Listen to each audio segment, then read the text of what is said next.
வணக்கம், நான் தான் Shabdeena. Welcome back to Shabdeena's kitchen. இன்னி நம்ம கிச்சனில் பார்க்கும்போது வெண்பொங்கல் எப்படி பண்ணுறது பார்க்க போகிறோம். இதை தொடர்ந்து அரைச்சி விட்ட சாம்பார் எப்படி பண்ணுறது பார்க்க போகிறோம். அதே டைமில் பால் பாயசம் எப்படி பண்ணுறது பார்க்க போகிறோம். வெண்பொங்கல் தேவையான பொருட்கள்: பச்சரிசி 300 கிராம், பாசிப்பருப்பு 120 150 கிராம், முழு மிளகு 1 டேபிள் ஸ்பூன், சீரகம் 1 டீஸ்பூன், முந்திரி பருப்பு 100 கிராம், கருவேப்பிலை தாளிப்புக்கு தேவையான அளவு, பெருங்காயம் 1/4 டீஸ்பூன், பொடிசை நறுக்கிய இஞ்சி 1/4 டேபிள் ஸ்பூன், உப்பு தேவைக்கேற்ற, நெய் 8 9 டேபிள் ஸ்பூன். இதாங்க இந்த பொங்கலுக்கு தேவையான பொருட்கள். இந்த பொங்கல் ப்ரிப்பரேஷன் பண்ணுறதுக்கு ஃபஸ்ட்டு நம்ம என்ன பண்ணுறோம், இந்த பச்சரிசி பாசிப்பருப்பும் தண்ணியில் ஊற வைக்கிறோம். அதுக்கு முன்னாடி இன்னொரு முக்கியமான விஷயம் என்னென்னா, நீங்கள் கடையில் வாங்கும்போது குவாலிட்டியான பச்சரிசி பார்த்து வாங்க, அதாவது நல்ல குவாலிட்டியான பச்சரிசியை பார்த்து வாங்கணும்னு சொல்கிறேன். இந்த பொங்கலுக்கு யூஸ் பண்ணுறது அரிசியை உடச்சரிசியும் யூஸ் பண்ணுவாங்க, இந்த மாதிரி முழு அரிசியும் யூஸ் பண்ணலாம். ஆனால் எந்த அளவுக்கு தண்ணி ஊற்றி கரெக்டாக குக் பண்ணுறது தான் ரொம்ப இம்பார்ட்டன்ட். அது மட்டும் இல்லை, 1 கிலோ அரிசிக்கு 250 கிராம் போடுவாங்க ஹோட்டல்லாம், நானே பண்ணுவேன்.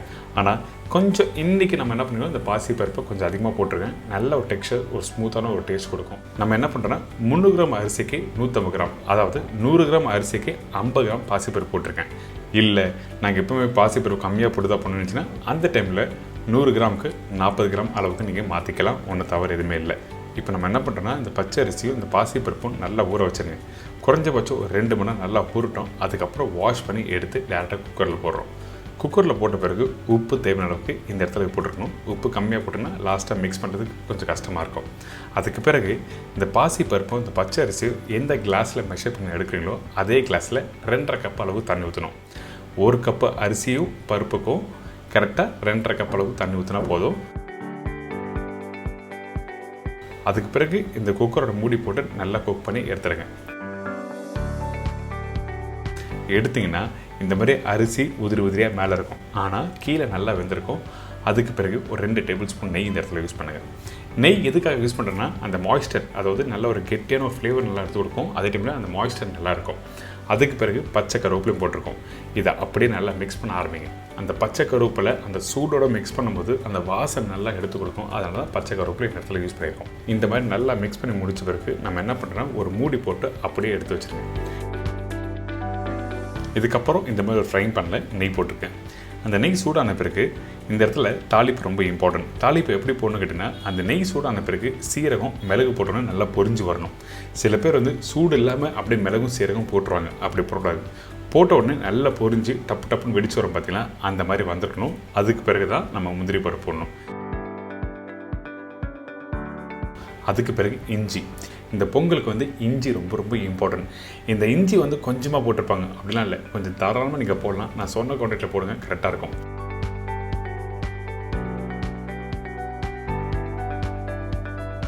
அதுக்கப்புறம் இந்த பச்சை கருவேப்பிலை போட்டு நல்லா மிக்ஸ் பண்ணுங்கள். மிக்ஸ் பண்ணி முடித்த பிறகு ஏற்கனவே வேக வச்சு எடுத்து வச்சுருக்க அந்த பாசி பருப்பும் பச்சை அரிசியும் அதில் கொஞ்சமாக பெருங்காயம் போடுறோம். பெருங்காயம் போட்ட பிறகு இந்த தாளிப்பை அப்படியே போட்டு ஒரு மூடி போட்டு க்ளோஸ் பண்ணுறேங்க.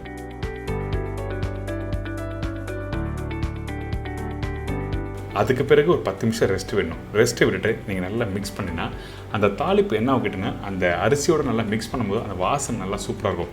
சில பேர் சொல்லுவீங்களே, கோயிலில் சாப்பிட்ற மாதிரி பொங்கல் எங்கேயுமே கிடைக்க மாட்டேன்னு சொல்கிறீங்களே, அதுக்கு என்ன காரணம்னா, அந்த தாளிப்பு கரெக்டாக போட்டு நீங்கள் தம் போட்டு அதுக்கப்புறம் வீட்டில் சர்வ் பண்ணி பாருங்கள், சூப்பராக இருக்கும்.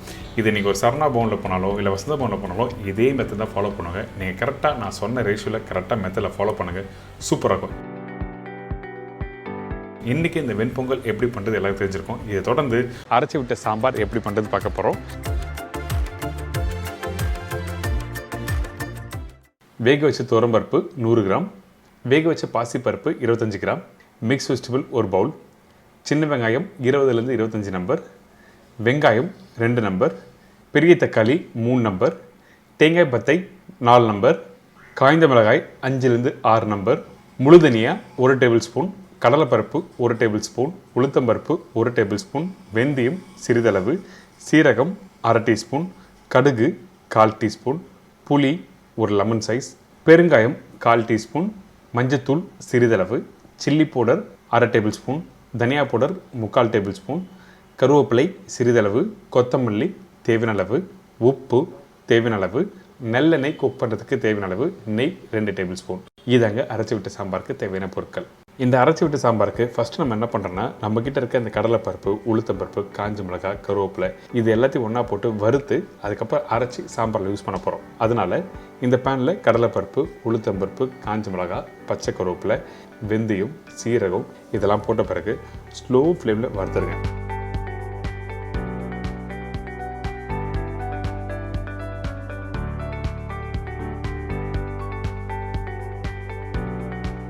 ஹை ஃப்ளேம் வச்சு வறுக்கக்கூடாது. எப்போவுமே எந்த ஒரு மசாலா நீங்கள் வீட்டில் வறுத்தாலும் அதனால் எந்தளவுக்கு ஸ்லோ ஃப்ளேம் வச்சு வறுக்கிறீங்களோ உங்களுக்கு நல்லா ரோஸ்ட் ஆகி வரும். அதே டைமில் அந்த வாசனை நல்லா சூப்பராக இருக்கும்.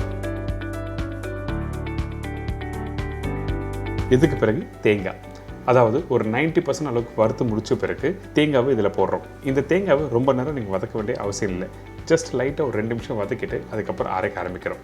அதாவது அந்த தேங்காயில் இருக்க ஈரத்தோட தன்மை போன பிறகு நீங்கள் எடுத்து அரைக்க ஆரம்பிக்கலாம்.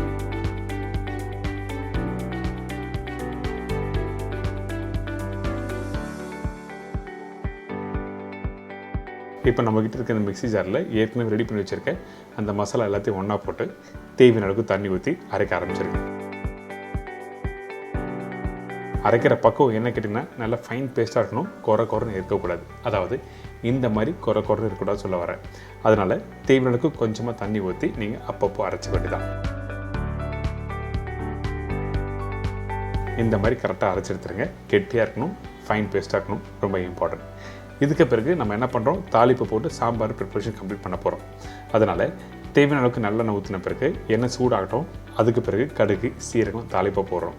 இந்த கடுகு, சீரகம் நல்லா பொரிஞ்சு மேலே வந்த பிறகு காஞ்ச மிளகாய் ஒரு 3 போடுங்க. அதுக்கு பிறகு சின்ன வெங்காயம். இந்த சாம்பாருக்கு சின்ன வெங்காயம் ரொம்ப இம்பார்ட்டன்ட். அதே டைமில் நார்மலாக நீங்கள் வீட்டில் சாம்பார் பண்ணும்போது பொடிசை கட் பண்ணி போடுவீங்க. அந்த மாதிரி போடாமல் இந்த மாதிரி க்யூப்ஸை கட் பண்ணி போடுங்க. வெங்காயம் நல்லாயிருக்கும். ஏங்கிட்டீங்கன்னா இந்த ப்ரிப்பரேஷன் கம்ப்ளீட் ஆன பிறகு நீங்கள் சாப்பிடும்போது அந்த வெங்காயம் முழுசாக இருக்கும் பார்த்தீங்களா, அப்போ அந்த காரத்தோட அந்த இனிப்பு தன்மை இருக்கும். இனிப்பு தன்மை சக்கரை எதுவும் போட போதில்லை, அந்த வெங்காயம் கடிக்கும்போது அந்த இனிப்பு தன்மை தெரியும். அதனால தான் இந்த மாதிரி போடுறோம். ஸோ இந்த வெங்காயம் போட்ட பிறகு ரொம்ப நேரம் வதங்க வேண்டாம். அதிகபட்சம் 2 நிமிஷம் வதக்கிட்டு அதுக்கப்புறம் தக்காளி, அதே மாதிரி தான் தக்காளியும் கட் பண்ணி போட்டிருக்கேன். இதுக்கு பிறகு மஞ்சத்தூள் கொஞ்சமாக போட்டிருக்கோம். சில்லி பவுடர், தனியா பவுடர். நம்ம ஏற்கனவே அரைச்சி விட்ட மசாலா ரெடி பண்ணியிருக்கோமே, இது ஏன் அடிஷ்னலாக யூஸ் பண்ணணும்னு சொல்லி கேட்டிங்கன்னா கண்டிப்பாக யூஸ் பண்ணணும். அந்த வெங்காயம் தக்காளி அந்த எண்ணெயோட மிக்ஸ் பண்ணும்போது கொஞ்சமாக அந்த பவுடர் மசாலா இருந்தால் நல்லாயிருக்கும். இதுக்கு பிறகு பெருங்காயம், உப்பு ரெண்டுத்தையும் போட்ட பிறகு வெங்காயம், தக்காளி மசாலாவோட நல்லா மிக்ஸ் பண்ணுங்கள்.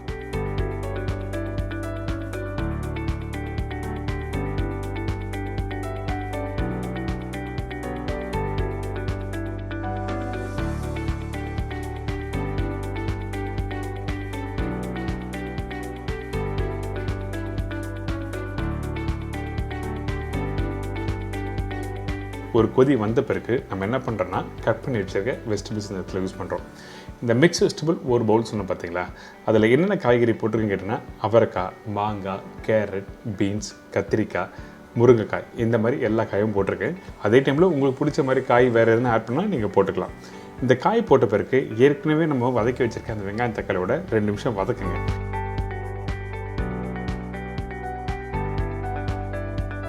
வதக்கி முடிச்ச பிறகு அரைச்சி வச்சுருக்க இந்த சாம்பார் மசாலா இதில் போட்டு நல்லா மிக்ஸ் பண்ணி திருப்பி கொதிக்க விடுறோம்.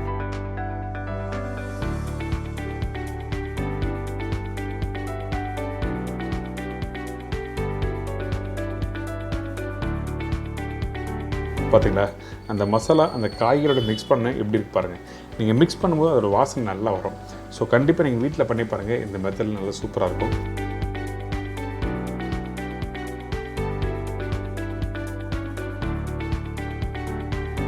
ஒரு கொதி வருது பார்த்தீங்களா, இந்த டைமில் தேவையான அளவுக்கு தண்ணி ஊற்றி இந்த காய்கறியை நல்லா வேக வைக்கிறோம். இந்த காய் அதாவது ஒரு 70% வெந்த பிறகு தான் புளி தண்ணி ஊற்றணும். நிறைய பேர் எடுத்த உடனே புளி தண்ணி ஊற்றி அப்படி கொதிக்க விட்டுருவாங்க. அப்படி பண்ணக்கூடாது. இந்த மாதிரி ரெசிபி பண்ணும்போது நல்ல வாசனை, நல்லா டேஸ்ட்டாக இருக்குன்னா அந்த மசாலா குறைஞ்சபட்சம் ஒரு 70% நல்லா வெந்த பிறகு தான் புளி தண்ணி ஊற்றணும். அதனால ஒரு மூடி போட்டு இந்த காய்கறிலாம் ஆல்மோஸ்ட் 70% வெந்த பிறகு ஓப்பன் பண்ணிங்கன்னா இந்த மாதிரி இருக்கும். பார்த்தீங்களா, அந்த காயெல்லாம் ஓரளவுக்கு நல்லா வெந்திருக்குல்ல. இதுக்கு பிறகு நம்ம என்ன பண்ணுறோம், புளி தண்ணி ஊற்ற போகிறோம். ஸோ இதெல்லாம் ஸ்டெப் பை ஸ்டெப்பாக நீங்கள் ஃபாலோ பண்ணி பாருங்கள். கண்டிப்பாக நீங்கள் வீட்டில் வைக்கிற சாம்பார் அந்தளவுக்கு அருமையாக இருக்கும். இந்த பருப்பு இதில் யூஸ் பண்ணுற பக்குவம் ரொம்ப இம்பார்ட்டன்ட். அது எப்படி யூஸ் பண்ணுறது சொல்லி நான் காமிக்கிறேன் வீடியோவில். இப்போ நம்ம என்ன பண்ணியிருக்கோம், புளி தண்ணி ஊற்றிருக்கோம். புளி தண்ணி போட்ட பிறகு ஒரு மூடி போட்டிருக்கேன். நல்லா கொதிச்சு வரட்டும். அதுக்கு பிறகு ஓப்பன் பண்ணால் ஓரளவுக்கு அந்த புளி தண்ணியோட அந்த பச்சை வாசனையில் போயிருக்கோம். ஸோ இதுக்கு பிறகு நம்ம என்ன பண்ணுறோம், இதில் அந்த பருப்பு இதில் யூஸ் பண்ண போகிறோம். ஸோ நல்லா புரிஞ்சுக்கோங்க, ஃபஸ்ட்டு மசாலா வேகணும், அதுக்கு பிறகு புளி தண்ணி, அந்த புளி தண்ணி போட்ட பிறகு திருப்பி நல்லா கொதிக்க வேணும், அதுக்கு பிறகு தான் இந்த பருப்பு யூஸ் பண்ணுறோம். இந்த புளி தண்ணி எடுத்த உடனே ஸ்டார்டிங்கே நீங்கள் போட்டுடலாம். ஆனால் அப்படி போட்டிங்கன்னா உங்களுக்கு வெந்து வர ரொம்ப டைம் எடுக்கும். அதே டைமில் அந்த டெக்ஸ்சர் மாறிடும். அதனால தான் ஸ்டெப் பை ஸ்டெப்பாக சொல்கிறேன். இதுக்கு பிறகு இந்த பருப்பு பார்த்திங்களா, இந்த பருப்பு நல்லா வெந்திருக்கணும். எப்போவுமே நீங்கள் வீட்டில் சாம்பார் பண்ணும்போது அந்த பருப்பு நல்லா மசிஞ்சு வந்திருக்கணும். அதனால தான் வீட்டில் என்ன பண்ணுவாங்க, பருப்பு வெந்த பிறகு மத்து போட்டு கரைஞ்சிருவாங்க. அந்த மாதிரி கரைஞ்சால் தான் உங்களுக்கு அந்த மசாலாவும் அந்த பருப்பும் சேர்த்து சாப்பிடும்போது நல்லாயிருக்கும். அதே டைமில் குவான்டிட்டியும் நல்லா கொடுக்கும். அதனால தான் நல்லா மேஷ் ஆகணும்னு சொல்கிறேன். இப்போ இந்த பருப்பு இதில் ஊற்றிருக்கேன். தேவையான அளவுக்கு தண்ணி ஊற்றி கொஞ்சம் கொத்தமல்லி போட்டு நல்லா கொதிக்க விடுங்க. கொதிக்க விடுறது என்ன பக்குவம் கேட்டிங்கன்னா, கரெக்டாக பருப்பு போட்ட பிறகு ஒரு 2 கொதி இல்லை 3 கொதி வந்த பிறகு நெய் போட்டு நீங்கள் இறக்க வேண்டியதான். பருப்பு போட்ட பிறகு ரொம்ப நேரம் கொதிக்கக்கூடாது. இது ரொம்ப முக்கியமான விஷயம்.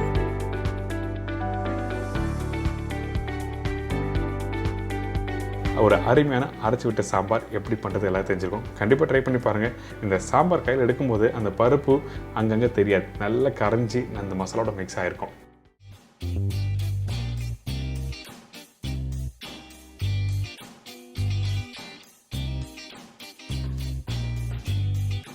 இது தொடர்ந்து ஒரு சூப்பரான பால் பாயசம் எப்படி பண்ணுறது பார்க்க போகிறோம்.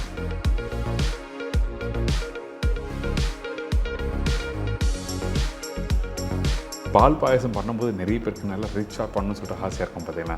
அதனால் இந்த பால் நல்லா எப்படி குக் பண்ணுறது, அதே டைமில் எந்த அளவுக்கு ஜவ்வரிசி பண்ணணும், இந்த இடத்துல மில்க் மேட் யூஸ் பண்ணி தான் இந்த ரெசிபி கம்ப்ளீட் பண்ண போகிறேன். அதாவது கண்டென்ஸ்ட் மில்க்கு நல்லா ரிச்னஸாக கொடுக்கறதுக்காக மட்டும்தான் இந்த கண்டென்ஸ்ட் மில்க் யூஸ் பண்ணியிருக்கேன். ஏலக்காத்தூள் போட்ட பிறகு கொஞ்சம் குங்குமப்பூவும் போட்டு நீங்கள் மிக்ஸ் பண்ணி சாப்பிட்டு பாருங்களேன். அதோட ரிச்னஸ் வேறு மாதிரி இருக்கும். அந்தளவுக்கு ஒரு அருமையான பால் பாயசம் தான் இன்றைக்கி நம்ம பார்க்க போகிறோம்.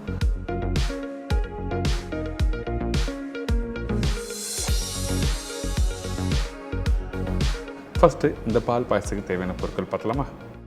இந்த பால் பாயசத்துக்கு தேவையான பொருட்கள்: ஜவ்வரிசி 50 கிராம், பால் 1 லிட்டர், கண்டென்ஸ்ட் மில்க் 1 கப்பு அதாவது 200 கிராம், சர்க்கரை 1 டேபிள் ஸ்பூன், ஏலக்காய் பவுடர் சிறிதளவு, குங்குமப்பூ தேவையான அளவு, முந்திரி பருப்பு 10 15 நம்பர், காய்ந்த திராட்சை 10 நம்பர், நெய் 1 டேபிள் ஸ்பூன். இதாங்க இந்த ரெசிபிக்கு தேவையான பொருட்கள். ஃபஸ்ட்டு ஜவ்வரிசியை நம்ம என்ன பண்ணுறோன்னா தண்ணியில் ஊற வைக்க போகிறோம். நார்மலாக நானே சொல்லியிருக்கேன், ஜவ்வரிசி வந்து டேரெக்டாக பாலில் போட்டு குக் பண்ணும்போது இன்னும் டேஸ்ட் நல்லாயிருக்கும். ஆனால் இன்றைக்கி நம்ம சீக்கிரமாக நல்லா க்ரீமியான டேஸ்ட்டில் நம்ம எப்படி ஜவ்வரிசி பாயசம் பண்ணுறது சொல்லி பார்க்க போகிறோம். அதனால் இந்த ஜவ்வரிசி நம்ம என்ன பண்ணுறோன்னா டேரெக்டாக ஒரு பவுலில் போட்டு தண்ணி ஊற்றி ஊற வைக்கிறோம். ஊற வைக்கிற நேரம் என்ன கேட்டிங்கன்னா 1 1.5 மணி நேரம் நல்லா ஊறிச்சுன்னா சீக்கிரமாக வெந்துடும். அதுக்கு பிறகு எடுத்து பார்த்தீங்கன்னா இந்த மாதிரி நல்லா ஊறி இருக்கும். இந்த ஊறின ஜவ்வரிசி கையில் எடுத்து பார்த்தீங்கன்னா கொஞ்சம் லைட்டாக மேஷ் ஆகிற மாதிரி இருக்கும். ஆனால் மேஷ் ஆகாது, கொஞ்சம் பொடிசாக தூளாகிற மாதிரி இருக்கும். சரிங்களா? இதுக்கு பிறகு நம்ம என்ன பண்ணுறோம், அந்த ஊறின ஜவ்வரிசியை ஃபில்டர் பண்ண ஆரம்பிக்கிறோம். அதாவது ஸ்டெயின் பண்ண ஆரம்பிக்கிறோம். தண்ணி தனியாக எடுத்துருங்க. அதுக்கு பிறகு இந்த ஜவ்வரிசி தனியாக எடுத்து வச்சுருங்க. இந்த மாதிரி பண்ணும்போது சீக்கிரமாக வீட்டில் ஜவ்வரிசியும் சீக்கிரம் வெந்துடும் அந்த பாலோட சேர்த்து குக் பண்ணும்போது. அதனால் இப்போது இந்த மாதிரி ஊற வச்சு எடுத்து வச்சுருங்க.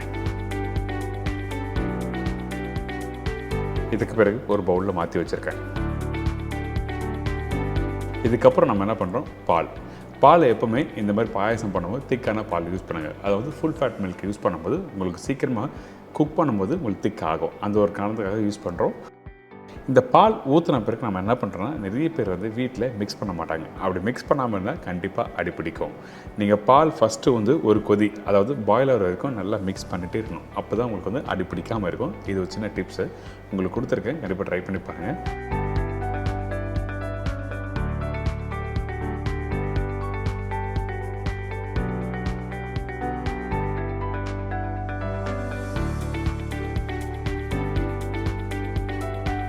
இதுக்கு பிறகு நம்ம என்ன பண்ணுறோம் கேட்டிங்கன்னா பால் திக்காகிற அளவுக்கு நல்லா மிக்ஸ் பண்ணிகிட்டே இருக்கணும். அதே டைமில் முக்கியமாக இன்னொரு விஷயம் பார்க்க வேண்டியது என்ன கேட்டிங்கன்னா, இந்த ஆடை இந்த சைடில் பாத்திரத்தில் ஒட்ட ஆரம்பிக்கும். இந்த மாதிரி ஒட்டும் போது நீங்கள் நல்லா ஸ்க்ரப் பண்ணி எடுத்துருங்க. பாலோடு சேர்த்து சாப்பிடும்போது நல்லாயிருக்கும், திக்காக இருக்கும். அதான் விஷயம், வேறு எதுவுமே இல்லை. இந்த பால் எவ்வளோ நேரம் குக் பண்ண கேட்டிங்கன்னா குறைஞ்சபட்சம் ஒரு 15 20 நிமிஷம் நல்லா குக் பண்ணுங்கள். அதாவது 1 லிட்டர் பால் வந்து ஒரு 100 150 ml பால் கம்மியாகும். அதுக்கு பிறகு நீங்கள் எடுத்தீங்கன்னா இந்த மாதிரி திக்கான ஒரு டெக்ஸ்சர் வந்திருக்கும், ஆடையும் நல்லா வந்திருக்கும்.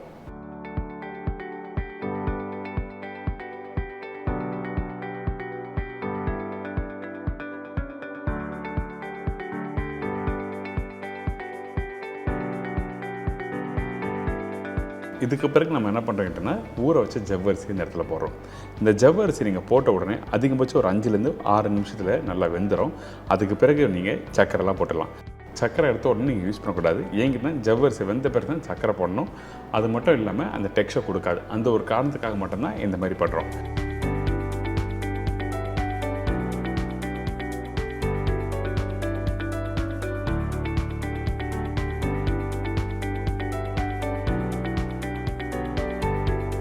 கொதிக்க நல்லா திக்காகும். பார்த்தீங்களா, அந்த ஜவ்வரிசிலாம் மேலோட்டமாக மேலே வர ஆரம்பிச்சிடும்.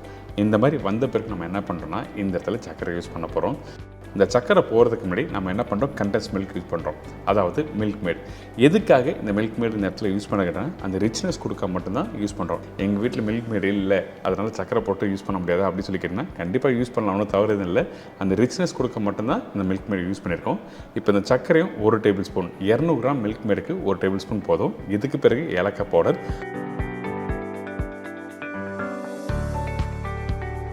இதுக்கு பிறகு கொஞ்சமாக சேஃப்ரான் போட்டிருக்கேன். இந்த சேஃப்ரான் போட்ட பிறகு நம்ம 2 நிமிஷம் குக் பண்ண ஆரம்பிக்கிறோம். அப்படி குக் பண்ணும்போது லைட் எல்லோ கலர் வரும்.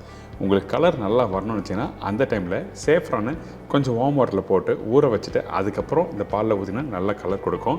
உங்களுக்கு கலர் அதிகமாக வேண்டாம், உங்களுக்கு லைட் எல்லோ கலர் இருந்தால் போதும்னு வச்சிங்கன்னா அந்த டைமில் டேரெக்டாக இந்த சேஃப்ரானை இந்த பாலில் போட்டு மிக்ஸ் பண்ணி 2லேருந்து 3 நிமிஷம் நல்லா கொதிக்க விட்டு எடுத்திங்கன்னா லைட் எல்லோ கலர் வந்திருக்கும். அதே டைமில் நல்லா சேஃப்ரானோட அந்த ஃப்ளேவரும் கொடுக்கும். பார்த்தீங்களா, இப்போ ஒரு சூப்பரான ரிச்சான இந்த பால் பாயசம் எப்படி பண்ணுறது சொல்லி கொடுத்துருக்கேன். அதே டைமில் ஜவ்வரிசி சீக்கிரமாக எப்படி வேகுது சொல்லி உங்களுக்கு புரிஞ்சிருக்கும்.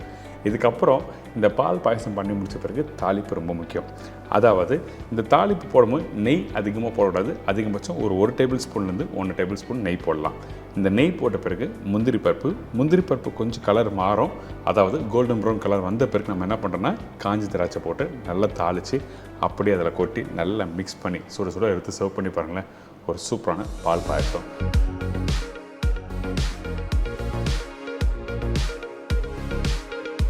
பாயாசம் நிறைய விதமாக பண்ணலாம். ஆனால் இந்த மாதிரி திக்காக பாயாசம் பண்ணி நீங்கள் சாப்பிட்டு பாருங்களேன், சூப்பராக இருக்கும். அது மட்டும் இல்லைங்க, நீங்கள் வீட்டில் வாழை இலையில் நீங்கள் சாப்பாடு போட்டு சாப்பிட்டு முடித்த பிறகு அதே இலையில் இந்த பாயசத்தை ஊற்றி நல்லா மிக்ஸ் பண்ணி சாப்பிட்டு பார்த்தீங்கன்னா அது ஒரு டேஸ்ட்டு. நிறைய பேர் பால் பாயசம் என்ன பண்ணுவாங்கன்னா ஒரு டம்ளர் தான் குடிப்பாங்க. அப்படி குடிக்காமல் அந்த இலையிலே ஊற்றி சாப்பிடும்போது ஒரு தனி டேஸ்ட்டு, தனி சுகம். இன்றைக்கி நம்ம கிச்சனில் ஒரு சூப்பரான பால் பாயசம் எப்படி பண்ணுறது சொல்லி தெரிஞ்சிருக்கோம். கண்டிப்பாக ட்ரை பண்ணி பாருங்கள். இதே மாதிரி நாளைக்கு இன்னும் சூப்பர் ரெசிபி சந்திக்கிறேன். நன்றி, வணக்கம். See you, bye bye, take care.